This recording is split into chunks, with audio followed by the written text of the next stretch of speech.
توفیق عطا فرما.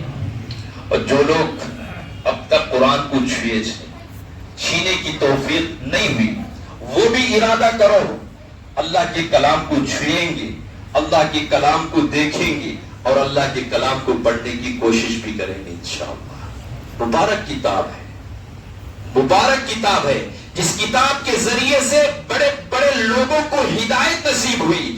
ایسے اللہ کے نبی صلی اللہ علیہ وسلم کے زمانے میں حضرت عمر فاروق رضی اللہ تعالیٰ عنہ اسلام کے کٹر تھے, نبی کے دشمن تھے, نبی کے خون کے پیاسے تھے, یہاں تک کہ حضرت عمر فاروق رضی اللہ تعالیٰ عنہ نبی پاک صلی اللہ علیہ وسلم کو نعوذ باللہ قتل کرنے کے ارادے سے نکلے تھے. قربان جاؤ, درمیان میں ایک ساتھی مل جاتے, کہاں جا رہے ہیں؟ معلوم نہیں وہ محمد ہیں جو نیا دین کی تبلیغ کر رہے ہیں. میں جو ہے ان کو فوراً وہ کہنے لگے بعد میں نبی کے پاس جانا, بعد میں محمد کے پاس جانا, پہلے اپنے گھر کی تو خبر لو. کیا بات ہے, آپ کے بہن اور بہونی بھی یہ دونوں ایمان میں داخل ہو گئے. حضرت عمر رضی اللہ تعالیٰ عنہ فوراً اپنے بہن کے گھر پر گئے, دستخط دیا, اندر آپ کی بہن اور آپ کے بہونی اور ایک صحابی, اندر یہ قرآن کی تعلیم چل رہی ہے, سیکھنا سکھانا ہو رہا ہے. فوراً باہر عمر کھڑے ہوئے ہیں. بہن آ کر دیکھتی کیا ہے کہ عمر ہے. فوراً جو نسخے تھے قرآن کے اٹھائے, چھپا دیے, کیونکہ نیا نیا اسلام تھا. عمر ہمیشہ ان کی تلوار میان سے باہر رہتی تھی, بڑے غصے والے, بڑے جلالی تھے. دروازہ کھولے, اندر داخل ہوئے. کیا آپ نے وہ محمد کا دین کو اختیار کر لیا ہے؟ تو بہن نے کہا ہاں وہ سچ ہے, تو ہمیں وہ اس دین کو اختیار کر لیا, اسلام میں داخل ہوئی ہے. غصہ آیا زور سے, یہاں تک کہ حضرت عمر اپنے بھونی کو بھی بہت خراب مارا. اس کے بعد پوچھا گیا کہ آخر تم کیا پڑھ رہے تھے؟ بہن نے کہا کہ آپ ناپاک ہیں, ان نسخوں کو ہاتھ نہیں لگا سکتے. پھر حضرت عمر رضی اللہ تعالیٰ نے غسل کیے. تھوڑا جیسے ہی اللہ کے کلام کی تلاوت کو سننا تھا ان کا دل نرم ہو گیا. فوراً کہنے لگے مجھے بھی لے چلو محمد صلی اللہ علیہ وسلم کے پاس. قرآن کی برکت سے حضرت عمر رضی اللہ تعالیٰ عنہ کو ایمان نصیب ہوا ہے, قرآن کی برکت سے. 70 بڑے بڑے لوگ اللہ کے حبیب صلی اللہ علیہ وسلم کے دربار میں آئے. پیارے آقا صلی اللہ علیہ وسلم خود سورہ یاسین کی تلاوت فرما رہے تھے. اللہ کے نبی صلی اللہ علیہ وسلم کی تلاوت کو سن کر وہ 70 لوگ ایمان میں داخل ہو گئے. انسان تو انسان, جنات بھی پیارے آقا صلی اللہ علیہ وسلم کی تلاوت کو سن کر ایمان میں داخل ہوئے. جناتوں کی جماعت. ایسی بابرکت کتاب ہے, اس رات میں اللہ تعالیٰ نے اتارا ہے. دعا فرمائے کہ اللہ تعالیٰ ہم تمام کو اس کتاب کی عظمت کو پہچاننے کی توفیق عطا فرمائے اور ہم اپنی زندگی میں تلاوت کرتے رہنے کی توفیق عطا فرمائے. صرف مساجد میں ہی نہیں, گھروں میں بھی یہ ماحول بنا ہے اللہ کے کلام کی تلاوت کا. جس گھر میں اللہ کے کلام کی تلاوت ہوتی ہے وہ گھر نورانی بن جاتا ہے. دنیا کے اندر جن گھروں میں اللہ کے کلام کی تلاوت ہوتی رہتی ہے, آسمان والوں کو وہ گھر ایسے نظر آتے ہیں جیسے زمین والوں کو آسمان کے تارے چمکتے ہوئے نظر آتے ہیں. ہم زمین والوں کو جیسے آسمان میں تارے چمکتے ہوئے نظر آتے ہیں, اسی طریقے سے آسمان والوں کو یعنی فرشتوں کو دنیا کے اندر جن گھروں میں قرآن کی تلاوت ہوتی ہے وہ گھر چمکتے ہوئے نظر آتے ہیں. اللہ کی رحمت ان گھروں پر برستی ہے, اللہ کی سکینہ نازل ہوتی ہے, وہ گھر برکتوں کا خزانہ تلاوت ہوتی ہے. ایسی مبارک کتاب کو اس رات میں نازل فرمایا ہے. اور آگے اللہ فرماتا ہے وَمَا أَدْرَاكَ مَا لَيْلَةُ الْقَدْرِ. تم جانتے ہو لیلۃ القدر کیا ہے؟ لیلۃ القدر خیر من الف شہر. خود اللہ آگے فرماتا ہے یہ لیلۃ القدر 1000 مہینوں سے بھی بہتر ہے. کتنے مہینوں سے؟ 1000 مہینوں سے بھی بہتر. حساب لگا دیا جائے 80 پر 3 سال 4 مہینے لگتے ہیں. 1000 مہینوں سے بھی افضل. لیلۃ القدر خیر من الف شہر تنزل الملائکۃ والروح فیہا بإذن ربہم من کل امر. آگے اللہ فرماتا ہے اس لیلۃ القدر کی رات میں آسمان سے فرشتے اور روح الامین یعنی جبرائیل علیہ السلام نازل ہوتے ہیں. فرشتے اور جبرائیل علیہ السلام نازل ہوتے ہیں برکتوں کو لے کر.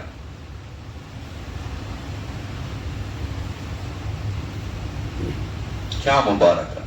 1000 مہینوں سے بھی افضل. اور فرشتے اور روح الامین زمین پر نازل ہوتے ہیں برکتوں کو لے کر. تنزل الملائکۃ والروح فیہا بإذن ربہم من کل امر سلام ہی حتی مطلع الفجر. یہ رات صبح صادق تک امن اور سلامتی والی رہتی ہے. کب تک؟ صبح صادق. کسی کو جو ہے یہ رات نصیب ہو گئی سمجھو اس کے نام اعمال میں 80 پر 3 سال 4 مہینے عبادت کا ثواب لکھ دیا جاتا ہے. آخرکار اس امت کو رب تعالی شانہ نے یہ راتیں کیوں عطا فرمائی؟ فرشتے کیوں نازل ہوتے ہیں؟ گویا کہ اللہ کے حبیب صلی اللہ علیہ وسلم کی امت کی عمریں عام طور سے 60-70 سال کی عمریں ہیں. کتنے سال کی؟ ہاں کسی کو 70 سال سے اوپر زندگی مل رہی ہے وہ دنیا میں ووٹی کرنی. عام طور سے 60-70 سال کی عمریں بس. پچھلی نبی اور قوموں کی عمریں لمبی عمریں ہوا کرتی تھی. 500 سال 600 سال 900 سال 1000 سال. حضرت نوح علیہ السلام کی 1050 سال 1000 خالی دین کی محنت 950 سال کرے حضرت نوح علیہ السلام. کتنے سال؟ اتنی لمبی عمریں. صحابہ کے اندر ایک بات پیدا ہو گئی اللہ کے حبیب صلی اللہ علیہ وسلم ان کی عمریں اتنی لمبی تو ان کی عبادتیں بھی ہم سے زیادہ ہوں گی. ان کی عبادت بھی ہم سے زیادہ ہوگی کیونکہ یہ امت آخری امت ہے. نبی آخری نبی ہے. آپ علیہ السلام کے بعد کوئی نبی آنے والے نہیں. اس امت کے بعد کوئی امت آنے والی نہیں. قربان جاؤ یہ امت آخر میں آئی لیکن جنت میں جانے کا مقام پہلے ہوگا. جنت میں جانے کا مقام آخر کیسا جائیں گی؟ پچھلے نبی انبیاء اور ان کی قوموں کی عمریں لمبی اور ان کی عبادت بھی زیادہ ہوگی اور ہماری عمریں چھوٹی ہے عبادت بھی چھوٹی کم ہوگی. اسی لیے رب تعالی شانہ نے اپنی زندگی میں کبھی کبھی یہ موقع عطا فرماتے ہیں. شب قدر شب برات کے موقع پر شب قدر کے موقع پر اگر زندگی میں کسی کو ایک رات نصیب ہوگی شب قدر کی 80 پر 3 سال عبادت کا ثواب اسے ملے گا. زندگی میں 2 مل گئی کسی کو 3 مل گئی کسی کو 10 مل گئی تو زندگی میں 10 راتیں ایسی مل گئی 800 سال عبادت ہے نہیں. اور یہ راتیں فرشتوں کی عیدیں ہوا کرتی ہیں. ان راتوں میں فرشتے عید مناتے ہیں. گویا کہ راتیں فرشتوں کی عیدیں. شب برات اور شب قدر کی رات جو ہوتی ہے وہ فرشتوں کی عیدیں ہیں ہماری نہیں. ہمارے لیے تو عبادت کی راتیں. ہمارے لیے کون سی راتیں؟ عبادت کی راتیں. اللہ کو منانے کی راتیں گڑ گڑانے کی راتیں رونے کی راتیں مغفرت طلب کرنے کی راتیں ہیں. عید میں خوشی منائی جاتی ہے لیکن ان راتوں میں رو کر اللہ کو منایا جاتا ہے. اچھا, فرشتوں کی عیدیں وہ کیسے؟ کیا انہوں بھی بریانی پکاتی تھی؟ وہ بھی شیر خورما پکا کو نہیں. فرشتے کھانے سے پاک ہیں, پینے سے پاک ہیں. فرشتے روحانی مخلوق ہیں اللہ کی.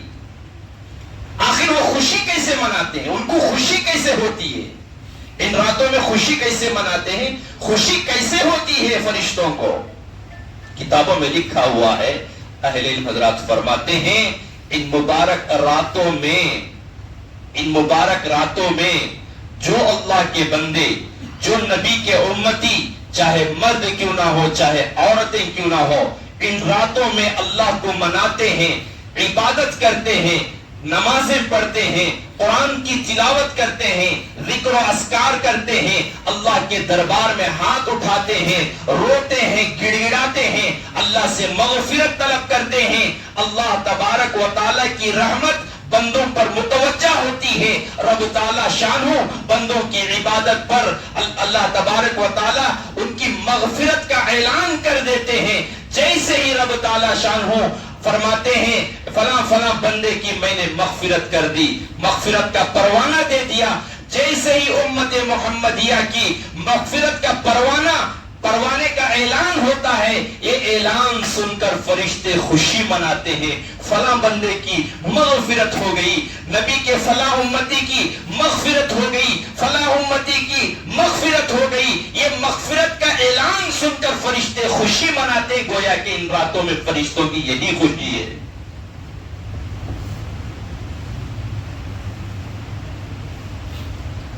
دعا فرمائے اللہ تعالی ہماری بھی مغفرت کرے. اسی لیے فرمایا کہ راتیں فرشتوں کی عیدیں ہیں, انسانوں کی عبادت کی راتیں ہیں.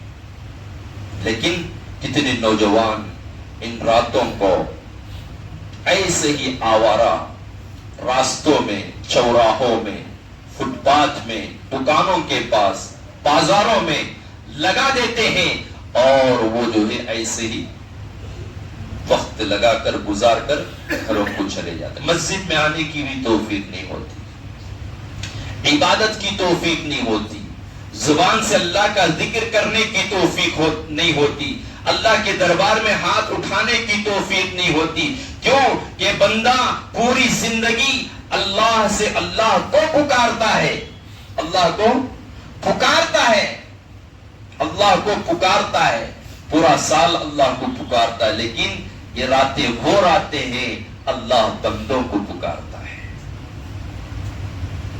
انسان اللہ کی طرف متوجہ ہو کر اللہ کو پکارتا ہے, اپنی حاجات اللہ کے دربار میں رکھتا ہے. لیکن یہ وہ راتیں ہیں خود اللہ آسمان دنیا یعنی پہلے آسمان پر آ کر بندوں پر متوجہ ہو کر یہ اعلان کرتا ہے, کوئی ضرورت مند جس کی میں ضرورت پورا کروں, ہے کوئی بیمار جس کی بیماری کو میں دور کروں, کوئی ہے حاجت مند جس کی حاجت کو پورا کروں, ہے کوئی بے روزگار جس کی روزی میں برکت ڈال دوں. آسمان دنیا پر آ کر رب تعالی شانہ بندوں کی طرف متوجہ ہوتا ہے. باقی دنوں میں بندے اللہ کی طرف متوجہ ہوتے ہیں. اسی لیے بہت مبارک راتیں ہیں. ان راتوں میں اللہ کی عام مغفرت کا اعلان ہوتا ہے, جنرل اعلان ہوتا ہے, عام مغفرت کا اعلان. لیکن پیارے آقا جناب محمد عربی صلی اللہ علیہ وسلم نے فرمایا ایسی عام مغفرت کا اعلان ہونے کے باوجود چند قسم کے لوگ ایسے ہیں ان کی مغفرت نہیں ہوگی.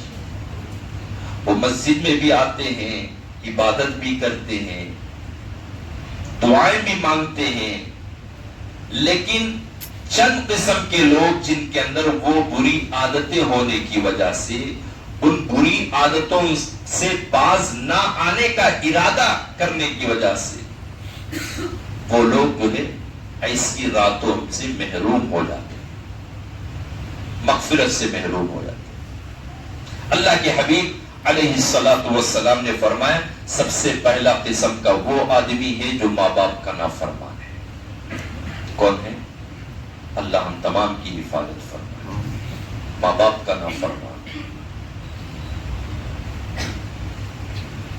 ہاں اگر جو ہے ماں باپ سے معافی مانگ لیا اور اس رات میں آ کر عبادت کر لیا، اللہ سے مغفرت طلب کر لیا تو مغفرت ہو سکتی ہے، ورنہ وہ ماں باپ کو ناراض کر کے رکھا ہے، اس سے ماں باپ ناراض ہیں تو اس کی مغفرت ایسی راتوں میں نہیں ہوگی۔ کیوں؟ ماں باپ کو کیوں یہ مقام دیا گیا؟ کیونکہ اللہ نے ہمیں دنیا میں آنے کا ذریعہ ماں اور باپ کو بنایا ہے۔ ہم دنیا میں جو آئے ہیں ماں باپ کے ذریعے سے۔ ماں کا مقام، باپ کا مرتبہ بہت اونچا ہے۔ اسی لیے اللہ کے حبیب صلی اللہ علیہ وسلم کی حدیث ہے جس کا مفہوم ہے ماں کے قدموں کے نیچے جنت اور باپ جنت کا بہترین دروازہ۔ اللہ کے حبیب علیہ السلام نے فرمایا کہ جس کے والدین ناراض ہیں اللہ بھی اس سے ناراض ہے۔ ایک صحابی آ کر اللہ کے حبیب صلی اللہ علیہ وسلم کے دربار میں آ کر سوال کرتے ہیں کہ اللہ کے حبیب صلی اللہ علیہ وسلم ماں باپ کا ہم پر کیا حق ہے؟ اللہ کے نبی صلی اللہ علیہ وسلم نے فرمایا ماں باپ تمہارے لیے جنت بھی ہے اور جہنم بھی ہے۔ جنت بھی ہے اور جہنم بھی ہے۔ جنت بھی ہے اور جہنم بھی ہے۔ اگر تم ماں باپ کی خدمت کرو گے، ماں باپ کو خوش رکھو گے، ماں باپ کی اطاعت کرو گے، تمہارا ٹھکانہ جنت ہوگا۔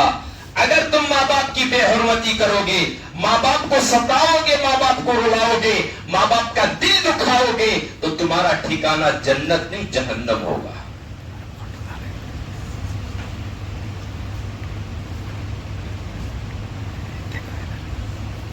کسی کے ماں باپ اپنی اولاد کی برائی نہیں چاہتے، کسی کے ماں باپ اپنی اولاد کی ناکامی نہیں چاہتے۔ ہر ایک کے والدین یہی چاہتے ہیں کہ میرے بچے کامیاب ہو جائے، میرے بچے کامیاب ہو جائے، ہر ایک کے ماں باپ یہی چاہتے ہیں۔ لیکن نوجوان جوانی کا جوش، ماں یا باپ ایک ہی بات کو 2-3 مرتبہ دہراتے ہیں اور وہ باتیں کڑوی نظر آتی ہیں، غصے میں آ جاتا ہے، زبان کھول دیتا ہے اور کہہ بھی دیتا ہے کہ کتنی مرتبہ بول رہے ہو۔ ہاں ماں یا باپ بڑھاپے میں جانے کے بعد بچپنا آ جاتا ہے، ہم بھی بوڑھے ہو جائیں گے تو ہماری بھی یہی حالت ہوگی۔ آدمی جب بڑھاپے میں جاتا ہے ایک ہی بات کو 2-3 مرتبہ دہراتا ہے جیسا بچہ دہراتا ہے۔ بچپن میں بچہ دہراتا ہے ایک ہی بات کو، 1 مرتبہ نہیں، 2 مرتبہ نہیں، 100 مرتبہ پوچھتا ہے باپ کو ابو کیا ہے، ابو کیا ہے۔ باپ کیا غصہ ہو جاتا ہے؟ ارے کمبخت بولا نہیں کیا؟ ایسا بولتا باپ، بڑی شفقت کے ساتھ کہتا ہے بیٹے وہ فین ہے، بیٹے وہ فین ہے۔ ابو وہ کیا ہے؟ بیٹے وہ لائٹ ہے۔ ابو وہ کیا ہے؟ بیٹے وہ فین ہے۔ 100 مرتبہ بچہ پوچھے، 100 مرتبہ باپ بڑی شفقت کے ساتھ جواب دیتا ہے، لیکن وہی باپ بوڑھا ہو جاتا ہے تو بیٹا یہ کیا ہے؟ بیٹا بولتا ہے وہ فین ہے۔ بیٹا وہ کیا ہے؟ بولا نہیں کیا؟ جواب نہیں، یہ انداز رویہ بدل جاتا، انداز تبدیل ہو جاتا ہے۔ یہ ادا اللہ کو پسند نہیں ہے۔ ایسے وقت میں ہم اپنے بچپنے کو یاد رکھیں، میرا بچپنا ایسا ہی گزرا ہے، یہ سوچ کر شفقت کے ساتھ جواب دیں۔ اسی لیے ماں باپ کا بہت بڑا مقام ہے، ماں باپ کا بہت بڑا مقام ہے۔ اگر ماں باپ ناراض ہیں تو ان کو منانے کے لیے وقت نہیں پڑتا، دوست روٹھ جائے تو منانے کے لیے وقت پڑتا ہے، رشتہ دار ناراض ہو جائے ان کو منانے کے لیے وقت پڑتا ہے، ماں یا باپ ناراض ہو جائے ان کو منانے کے لیے ہرگز وقت نہیں پڑتا۔ چلے جاؤ، قدموں تلے بیٹھ جاؤ، قدموں کو چھو دباؤ، بڑی پیار محبت کے ساتھ بولو کہ امی مجھے معاف کر دو۔ تو صرف زبان پر لفظ نکالنا ہی تھا، ماں کی آنکھوں سے آنسو آ جاتے ہیں۔ یہ ماں کی محبت ہوتی ہے، یہ باپ کی شفقت ہوتی ہے۔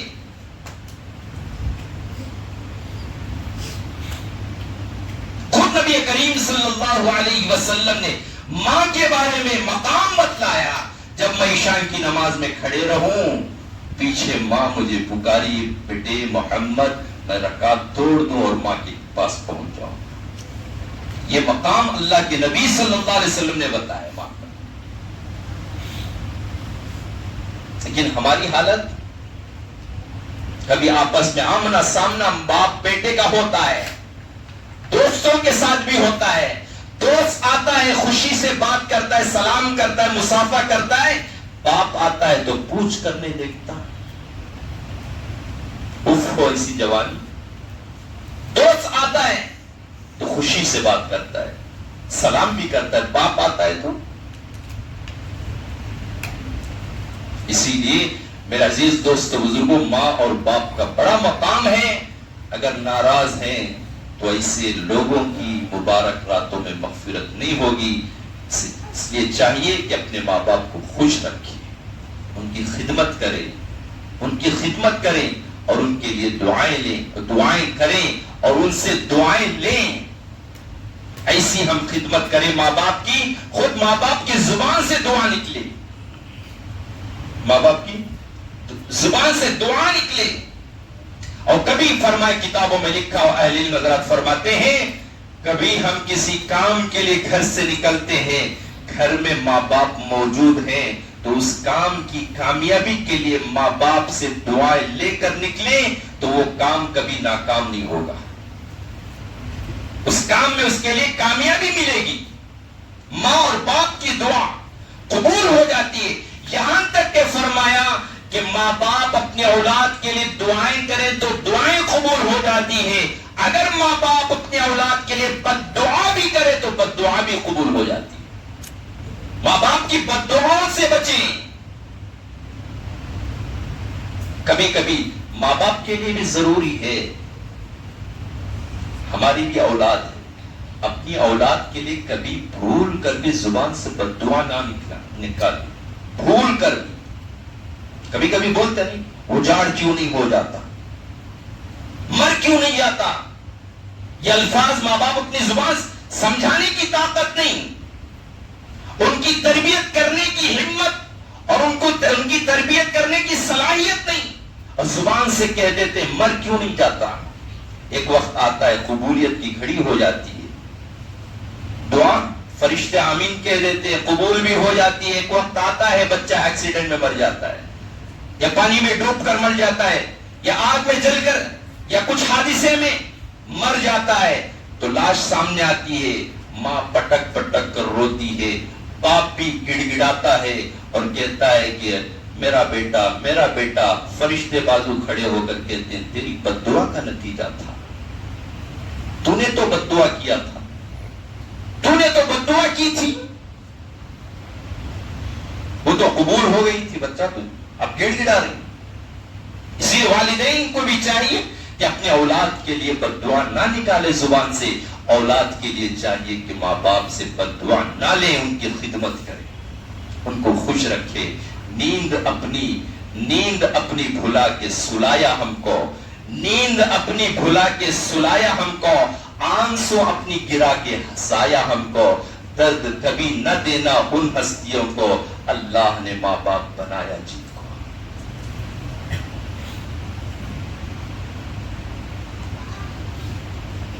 یہ مقام ہے، یہ مرتبہ ہے ماں باپ کا۔ جو ماں باپ کی نافرمانی کرے اس کی مغفرت۔ اور دوسرے نمبر پر فرمایا کہ شراب کا عادی، کون سا عادی؟ شراب کا عادی، شراب پینے والا، حلال چیز نہیں شراب، جی بولو بھائی، خوشبودار چیز،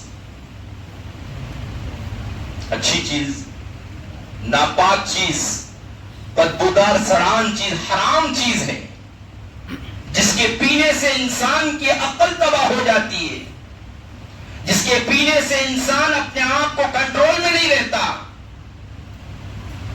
بیٹی کو بھی بیوی کا مقام دے دیتا ہے۔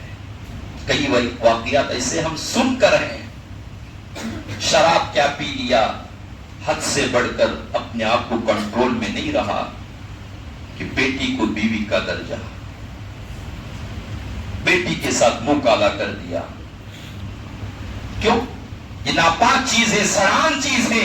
انسان کے پیٹ میں شراب تھوڑا ہی کیوں چلے جاتا، جیسے ہی پیٹ میں چلے جاتا ہے دیکھنے کا ڈھنگ بدل جاتا ہے، بات کرنے کا انداز تبدیل ہو جاتا ہے، پکڑنے کا انداز بدل جاتا ہے، چلنے کا انداز بھی بدل جاتا ہے، سیدھا چلتا ہو نہیں۔ کیوں؟ ناپاک چیز ہے، انسانیت اس کے اندر سے ختم ہو جاتی ہے۔ ہمارے حضرت فرماتے تھے کہ شراب پینے والوں میں بھی 3 قسم کی کیٹیگری کے لوگ ہیں۔ کتنے قسم کے؟ ایک قسم کے وہ لوگ ہیں تھوڑا پینے والے۔ کتنا پینے والے؟ تھوڑا مار کیوں نہ، زیادہ پیے تو وامٹ ہوتا ہے، تھوڑا مارنے والے، اسٹریج سے تھوڑا لیتے، تھوڑا لو زیادہ لو، حرام حرامی، پیشاب کا قطرہ تھوڑا بھی ناپاکی، زیادہ بھی تھوڑا لینے والے۔ اور دوسرے قسم کے وہ لوگ ہیں درمیانی لیول، تھوڑا پیے تو پیے سر کا رہتا نہیں، زیادہ پیے تو اوور ہو جاتا، درمیان میں پینے والے، ہاف کوارٹر مارنے والے نہیں۔ اور ایک قسم کے وہ لوگ ہیں حد سے بڑھ کر، تھوڑا بھی چلتا نہیں، کیا بھی اثر نہیں، آدھا بھی نہیں، فل لینا۔ 3 قسم کے لوگ۔ ہمارے حضرت فرماتے تھے کہ یہ 3 قسم کے لوگوں میں 3 قسم کے جانوروں کی صفت آ جاتی ہے، عادت آ جاتی ہے، جانوروں کی 3 قسم کی جانور۔ تھوڑا پینے والوں کے اندر بندر کی صفت آ جاتی ہے، جیسا بندر ایک جگہ نہیں بیٹھتا، تھوڑا پینے والا بھی خاموش نہیں بیٹھتا، بندر چھلانگ لگاتا رہتا، وہ صفت اس کے اندر آ جاتی۔ اور دوسرا درمیانی لیول کا آف مارنے والا، اس کے اندر کتے کی صفت آ جاتی ہے، جیسا کتا آنے جانے والوں کو کتا بھونکتا رہتا ہے، وہ بھی ویسا کرتا رہتا ہے، خاموش رہتا، انہیں چھیڑتا رہتا۔ اور ایک قسم کے وہ لوگ ہیں اوور لوڈ لینے والے، حد سے بڑھ کر پی کر تباہ ہونے والے، ان کے اندر کالے جانور کی صفت آ جاتی ہے۔ دیکھے ہوں گے آپ کارپوریشن کے تپیوں کے پاس، ڈرینیج کے پاس اوور لوڈ لے کر پڑے ہوئے رہتے ہیں، مکھیاں بنبناتی ہیں، کتا آ کر ٹانگ اٹھا کر پیشاب کرتا ہے، تھوڑا بھی احساس، وہ صفت اس کے اندر آ جاتی ہے۔ حرام چیز ہے، ناپاک چیز ہے۔ اب سے ہٹ کر، شراب سے ہٹ کر ایک اور، کیونکہ نوجوان ہی میں جو مخاطب ہو رہا ہوں نوجوانوں سے، نشاور چیز، سولوشن سونگنا، گانجا جائز چیز ہے۔ زندگی امانت ہے اور صحت اللہ کی نعمت ہے۔ ان بری چیزوں سے زندگی پر بھی برا اثر پڑتا ہے، صحت پر بھی بہت برا اثر پڑتا ہے، جو اللہ کو مرنے کے بعد جواب دینا ہے۔ کتنے نوجوان، کیا عمر، 11 سال 12 سال، ابھی بالغ بھی نہیں، ایسے بچے ان برائیوں میں مبتلا۔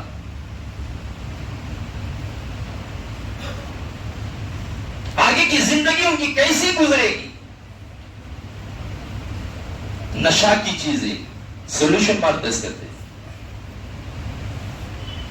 کبھی ٹھنڈے دماغ سے سوچنا ہے کہ میری زندگی کہاں لگ رہی، کن چیزوں کو میں استعمال کر رہا ہوں، کیا یہ صحیح ہے؟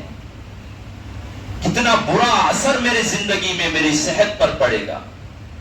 جس کی جوانی عبادت میں لگنا تھا، جس کی جوانی ماں باپ کی خدمت میں لگنا تھا، جس کی جوانی حلال کمائی کمانے میں لگنا تھا، لیکن ایسی بری عادتوں میں پڑ گیا اور جس کا خیال نہ ماں باپ کی فکر، نہ کمائی کی فکر، نہ زندگی کی فکر، نہ دنیا کی فکر، نہ آخرت کی فکر، ایسی زندگی گزار کر وہ اپنی زندگی کو تباہ و برباد کر لے۔ جاؤ کبھی کڈوائے ہاسپٹل میں 17 سال کی عمر کینسر کے مریض، 17 سال کی عمر ان بری عادتوں میں لت پت ہو کر 17 سال 18 سال جوان ہی جوان، ابھی شادی بھی نہیں، ایسے ایسے نوجوان بھی دیں گے آپ کو۔ اسی لیے ماں باپ کو بھی چاہیے اپنے بچوں کی 24 گھنٹے نگرانی کرے۔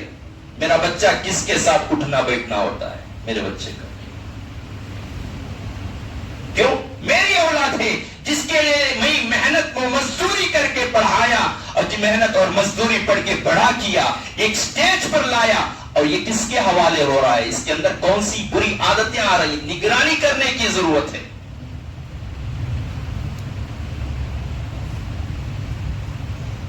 جوانوں کو چاہیے صحت بنائیں، ایسی بری عادتوں سے صحت نہیں بنتی، بگڑ جاتی ہے۔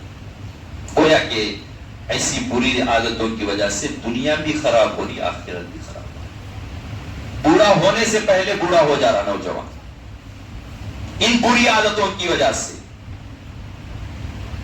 بوڑھا ہونے سے پہلے بوڑھا، یہاں تک کہ ایسے نوجوان ماں باپ کے لیے بھی بوجھ، گھر والوں کے لیے بھی بوجھ، اور محلے والوں کے لیے بھی بوجھ بنتا جا رہا ہے۔ اسی لیے ان برائیوں سے ہم بچنے والے بن جائیں۔ شراب بھی حرام ہے اور یہ بری عادتیں بھی حرام چیزیں ہیں، اور ہم ایسے کوئی نوجوان دکھ رہے تو ان سے دوستی نہیں، ہرگز دوستی نہیں کرنا۔ ہاں ان کو سمجھانے کی کوشش کریں، ان کو صحیح راہ پر لانے کی کوشش کریں۔ میں وہ استعمال نہیں کرتا، اگر کو جا کر دوستی بنا لیے تو برا دوست برا، اسی لیے بروں کی صحبت برے انسان کو برا بنا دیتی ہے، اچھوں کی صحبت انسان کو اچھا بنا دیتی ہے۔ صحبت اختیار نہیں کرنا، ہاں صحیح راہ پر لانے کی کوشش اور محنت تو کرنا ہے، لیکن ان کی دوستی اختیار نہیں کرنا۔ دوسرا قسم کا وہ آدمی ہے جو شراب کا عادی ہے، شراب کو چھوڑنے کا ارادہ عزم نہیں کرتا ہے، ایسے کی بھی مغفرت نہیں ہوگی۔ ہاں اگر وہ سچی توبہ کر لے، اللہ کے سامنے سچی توبہ کر لے کہ اللہ میں آج سے ان برائیوں میں نہیں پڑتا، ہاں اس کی مغفرت ہو سکتی۔ یہ دوسرا قسم۔ اور تیسرا قسم کا وہ آدمی ہے جو قطع رحمی کرنے والا۔ کون سا؟ قطع رحمی، رشتے ناتوں کو توڑنے والا۔ اللہ کو یہ آدمی بھی پسند۔ دو دوست یا دو بھائی پیار محبت کے ساتھ ہیں، تیسرا آدمی ہے اسے دیکھا نہیں جاتا، اس کی بات اسے لگایا، اس کی بات اسے لگایا، دونوں میں لڑا دیا، ایسے آدمی کی مغفرت نہیں ہوگی۔ یہ آدمی اللہ کو پسند نہیں، کیونکہ یہ رشتوں کو توڑنے والا، رشتوں کو توڑنے والا ہیں بہت سارے ایسے۔ دو خاندان والے پیار محبت کے ساتھ زندگی گزار رہے، تیسرے آدمی کو دیکھا نہیں جاتا، جلسی، جلن، حسد رکھنے والا۔ یاد رکھو جو دوسروں کو دیکھ کر حسد کرتا ہے وہ کبھی آگے نہیں بڑھتا، دوسروں کو دیکھ کر حسد کرنے والا، جلنے والا، وہ کبھی بھی آگے نہیں بڑھتا، وہ ہمیشہ پیچھے ہوتا ہے اور پیچھے ہوتا ہے، فرشتے اسے اور پیچھے کرتے ہیں۔ اور دوسروں کو دیکھ کر خوش ہونے والا، ان کے لیے دعائیں کرنے والا، وہ آگے بڑھتا ہے۔ دو خاندان والے یا دو دوست، دو بھائی پیار محبت کے ساتھ ہیں، تیسرا آدمی دیکھا اللہ ان دونوں میں کیا محبت رکھا، اللہ ان دونوں کی محبت میں اور اضافہ کر، دعا کرتا ہے تو فرشتے کہتے ہیں اللہ اسے بھی آگے بڑھا، اللہ اسے بھی کامیاب فرما۔ دوسروں کے لیے جو دعا کرتا ہے تو فرشتے اس کے لیے دعا کرتے ہیں۔ ایک دوست دوسرے دوست کے لیے دعا کرتا ہے، اللہ فلاں میرا دوست ہے، وہ بہت پریشان ہے، اللہ اس کی پریشانی کو دور فرما. فرشتے پیچھے کھڑے ہو کر کہتے ہیں اللہ یہ بندہ بھی پریشان ہے, سب سے پہلے اس بندے کی پریشانی دور فرما. کیا پیارا مذہب ہے, کیا پیارا اسلام ہے ہمارا, جو پیارے آقا صلی اللہ علیہ وسلم لے کر آئے ہیں. ان چیزوں کو ہم اپنانا ہے. حسد, کینہ, کپٹ, بغض, یہ چیزیں انسان کے اعمال کو, انسان کی نیکیوں کو کھا جاتی ہیں, برباد کر دیتی ہیں, ختم ہو جاتی ہیں نیکیاں. ہم دوسروں کی بھلائی چاہنے والے ہوں. جو دوسروں کی بھلائی چاہتا ہے اس سے بھلا ہوتا ہے. جو دوسروں کی برائی چاہتا ہے وہ کبھی اچھا نہیں بنتا, وہ خود برا ہوتا ہے. آپس میں لڑانے سے کیا فائدہ؟ نقصان سب سے زیادہ اس کا ہوتا ہے, سب سے زیادہ نقصان اس کا ہوتا ہے. اسی لیے کہ ہمیشہ کوشش یہ ہو کہ جو ٹوٹے ہوئے رشتے ہیں, جو ٹوٹے ہوئے دل ہیں, جو بچھڑے ہوئے بھائی, ان کو ملانے کی کوشش کرنا. کیا کرنا؟ ان کو ملانے کی کوشش کرنا. جو آدمی ملاتا ہے اللہ اسے اپنا بنا لیتے ہیں. جو ملاتا ہے اس بندے کو. ایک موقع پر ایک واقعہ بتا کر اپنی بات ختم کرتا ہوں کہ حضرت حضور اکرم جناب آقا محمد عربی صلی اللہ علیہ وسلم ایک موقع پر اپنے گھر پر تشریف لے گئے, بہت خوش تھے. گھر میں اماں عائشہ صدیقہ رضی اللہ تعالی عنہا تھی. اللہ کے حبیب صلی اللہ علیہ وسلم حضرت عائشہ رضی اللہ تعالی عنہا سے کہنے لگے اے عائشہ, خوشی میں ایک دم خوش تھے. آدمی جب خوش ہوتا ہے دوسروں کو تحفے دیتا ہے. آدمی جب خوش ہوتا ہے دوسروں کو آباد کرنے کی فکر. آدمی جب خوش ہوتا ہے دوسروں کو کچھ نہ کچھ عطا کرتا ہے. تو اللہ کے حبیب صلی اللہ علیہ وسلم خوش تھے, بہت خوش تھے. حضرت عائشہ رضی اللہ تعالی عنہا سے فرمانے لگے اے عائشہ, پوچھو کیا پوچھنا چاہتی ہو, مانگو کیا مانگنا چاہتی ہو, میں آپ کو اللہ سے دلوانے کے لیے تیار ہوں, آپ کو دینے کے لیے میں تیار ہوں. بہت خوش تھے. حضرت عائشہ رضی اللہ تعالی عنہا سن کر تھوڑی دیر کے لیے خاموش ہوگی اور سوچنے لگی پوچھوں تو کیا پوچھوں, اللہ کے حبیب سے مانگوں تو کیا مانگوں, کیونکہ اللہ کے حبیب خود بول رہی تو مانگوں تو کیا مانگوں, کیونکہ ماں تو امت کی ماں تھی. حضرت عائشہ پوری امت کی ماں تھی. فوراً جو ہے ذہن میں کچھ بھی بات نہیں آئی, اللہ کے حبیب صلی اللہ علیہ وسلم سے مخاطب ہو کر کہنے لگی اللہ کے حبیب صلی اللہ علیہ وسلم تھوڑا مہلت. اللہ کے نبی صلی اللہ علیہ وسلم نے پوچھا مہلت کس لیے؟ تاکہ میں مشورہ کروں. کس سے مشورہ؟ میں اپنے ابو سے مشورہ کروں. اچھا, آپ کے ابو سے مشورہ کرنا چاہتے ہو, ٹھیک ہے. اللہ کے حبیب صلی اللہ علیہ وسلم اجازت دے دی. حضرت عائشہ رضی اللہ تعالی عنہ اجازت لے کر فوراً وہاں سے اپنے ابو کے گھر پر جاتی. کس لیے جا رہی؟ مشورہ پوچھنے کے لیے. کیا پوچھنا اللہ کے حبیب سے, کیا لینا, یہ پوچھنے کے واسطے اپنے ابو کے گھر پر جاتی ہے. دستخط دیتی ہے, اندر حضرت ابو بکر صدیق رضی اللہ تعالی. دروازہ کھولتی, بیٹی کیا بات ہے؟ فوراً اندر آتی ہیں. اے ابو جان, اللہ کے حبیب صلی اللہ علیہ وسلم آج بہت خوش ہیں اور مجھ سے کہے ہیں کہ عائشہ پوچھو کیا پوچھنا چاہتی ہو, میں دینے کے لیے تیار ہوں.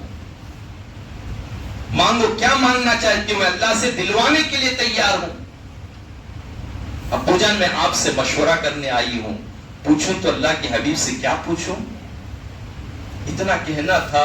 حضرت ابو بکر صدیق رضی اللہ تعالیٰ عنہ تھوڑی دیر کے لیے آپ بھی اپنا چہرہ نیچے جھکائے. افضل البشر بعد الانبیاء بالتحقیق امیر المؤمنین ابو بکر صدیق. تمام انبیاء کے بعد پوری انسانیت میں سب سے بڑا مقام اگر کسی کا ہے تو حضرت ابو بکر صدیق رضی اللہ تعالیٰ عنہ کا ہے.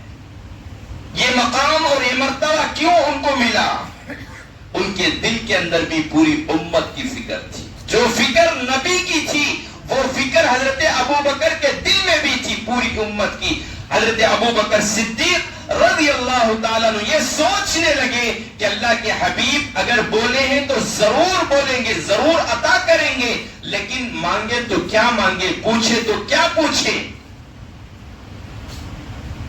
ایسی بات پوچھیں جو صرف اپنا فائدہ نہیں, اپنے خاندان کا فائدہ نہیں, اپنے گھر والوں کا فائدہ نہیں, پوچھے تو ایسی بات پوچھیں جس سے جو پوری امت کا فائدہ ہو, جس سے پوری امت کا فائدہ ہو. حضرت ابوبکر صدیق رضی اللہ تعالیٰ عنہ کے ذہن میں ایک بات آئی.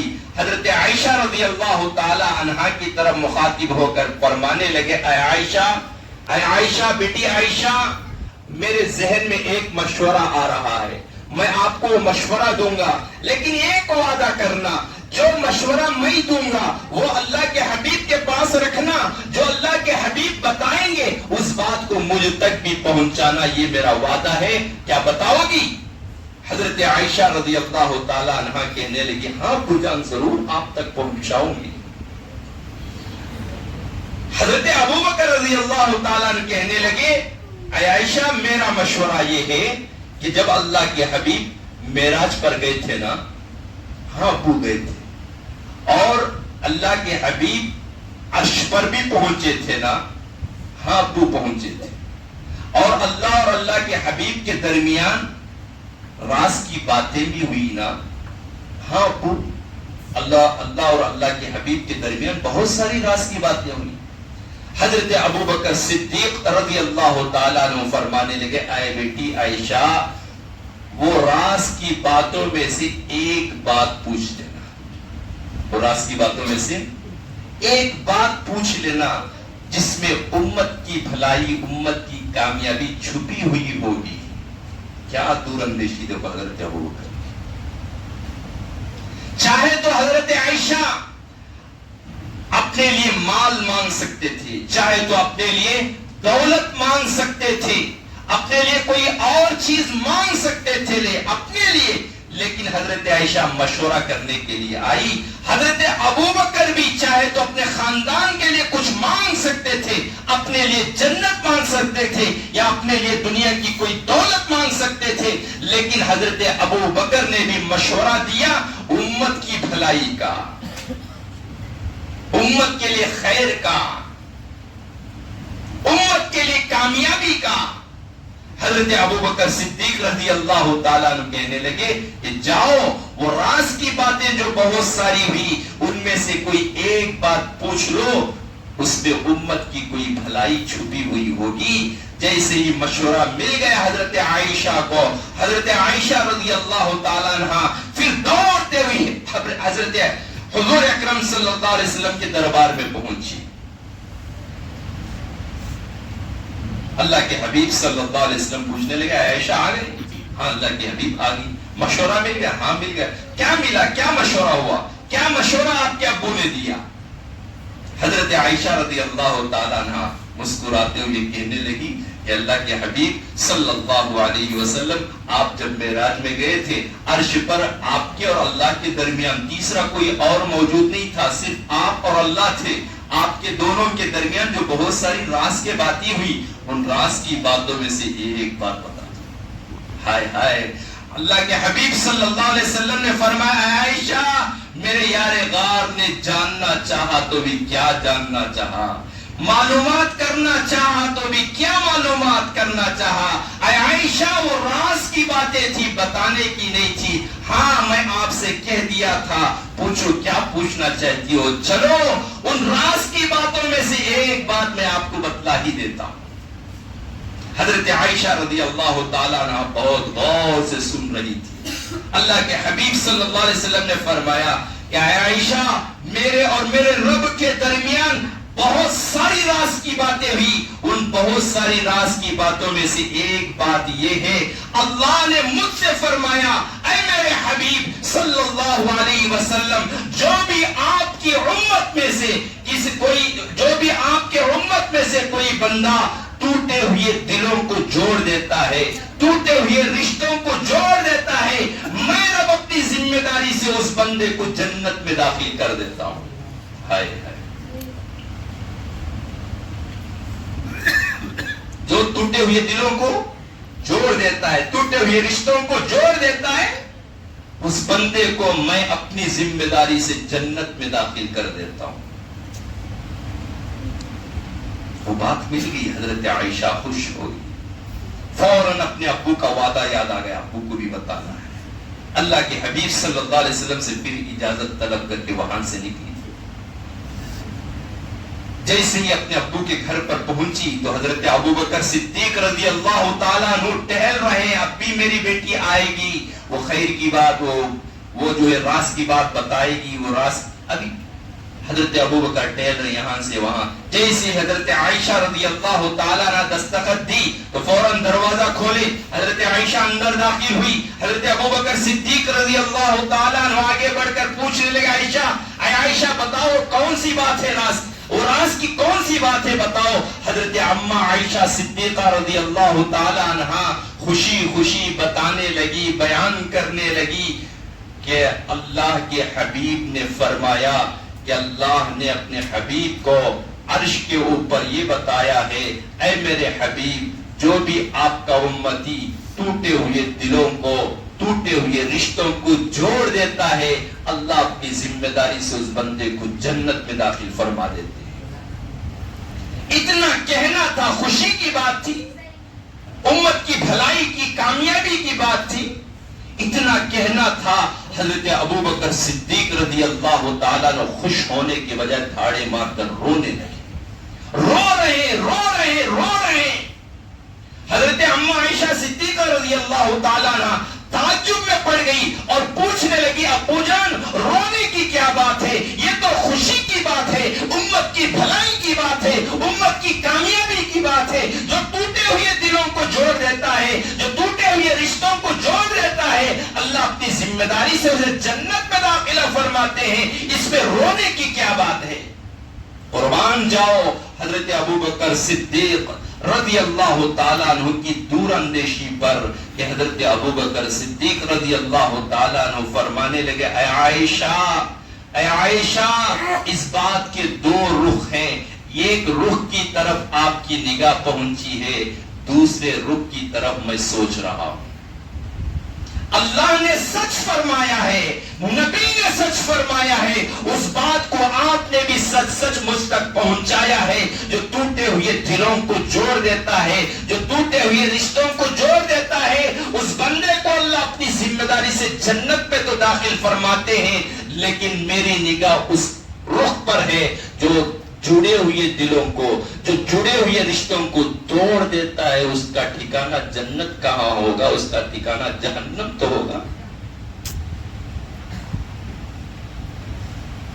تو اسی لیے بھائی دوستو بزرگوں، بڑے ڈرنے کی بات ہے، کسی کے لیے دعا نہ کر سکتے، برا تو نہ چاہو، کسی کے لیے اچھا نہیں کر سکتے، برائی تو نہیں چاہنا، خاموشی اختیار کریں، خاموشی اختیار کریں۔ اسی لیے بڑے ڈرنے کی بات ہے، کسی کے درمیان جا کر آپس میں لڑانا آسان ہے، لیکن اس کا ٹھکانہ جہنم ہوگا۔ آدمی یہ چاہتا ہے یہاں بھی اس کی بول کر یہاں اچھا ہونا چاہتا، وہاں بھی اس کی برائی بیان کر کے وہاں اچھا ہونا چاہتا، اس آدمی کبھی اچھا نہیں ہوتا، وہ آدمی تو ذلیل ہوتا ہے، ذلیل ہو کر رہتا ہے۔ اسی لیے دعا فرمائے کہ اللہ تعالی ہم تمام کو قطع رحمی سے حفاظت فرمائے، صلہ رحمی کرنے کی توفیق عطا فرمائے، آپس میں پیار و محبت کے ساتھ رہنے کی توفیق عطا فرمائے۔ اسی لیے بھائی دوستو بزرگوں، جو قطع رحمی کرنے والا ہے، ایسے شخص کی بھی ان مبارک راتوں میں مغفرت نہیں ہوگی۔ اس لیے اگر ہم کبھی ایسی برائی میں مبتلا ہو گئے، اللہ سے سچی پکی توبہ کر لیں گے تو ہو سکتا ہے اللہ تعالیٰ ہمیں معاف کر دے۔ تو اسی لیے بھائی دوستو بزرگوں، اس مبارک راتوں کو غنیمت سمجھے، عبادت کی راتیں ہیں، اللہ کو منانے کی راتیں، اللہ کو خوش کرنے کی راتیں ہیں، ان راتوں کو غنیمت سمجھ کر الحمدللہ مسجد تو پوری رات کھلی رہے گی، یا تو مسجد میں عبادت کریں، یعنی تو گھروں میں جا کر عبادت کریں.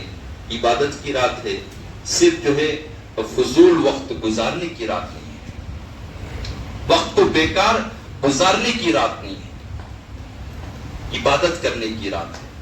یا تو مسجد میں جو ہے عبادت کریں، یا گھر میں جا کر عبادت کریں، یا نہیں ہو سکتا تو 2 رکعت کیوں نہ ہو نماز پڑھیں، صلاۃ التوبہ پڑھیں، صلاۃ الحاجت کوئی ضرورت ہے تو صلاۃ الحاجت پڑھیں. اور ایک نماز ہے صلاۃ التسبیح، نفل نماز ہے، 4 رکعت کی ہے، جس میں تسبیح پڑھی جاتی ہے، تیسرا کلمہ پڑھا جاتا ہے 300 مرتبہ. تو وہ نماز جس نماز کے ذریعے سے ہمارے گناہ معاف ہوتے ہیں. خود سرکار دو عالم جناب آقا محمد عربی صلی اللہ علیہ وسلم نے آپ کے چچا حضرت عباس رضی اللہ تعالیٰ عنہ سے مخاطب ہو کر فرمایا، اے چچا، ہو سکے تو اس نماز کو روزانہ 1 مرتبہ پڑھو. اگر اس کی بس کی بات نہیں، روزانہ پڑھ نہیں سکتے تو کم از کم ہفتے میں 1 مرتبہ پڑھو. اگر یہ بھی نہیں ہو سکتا مہینے میں 1 مرتبہ، اگر یہ بھی نہیں ہو سکتا سال میں 1 مرتبہ یہ نماز پڑھو. اگر یہ بھی نہیں ہوتا زندگی میں 1 مرتبہ سے ہی اس نماز کو پڑھو.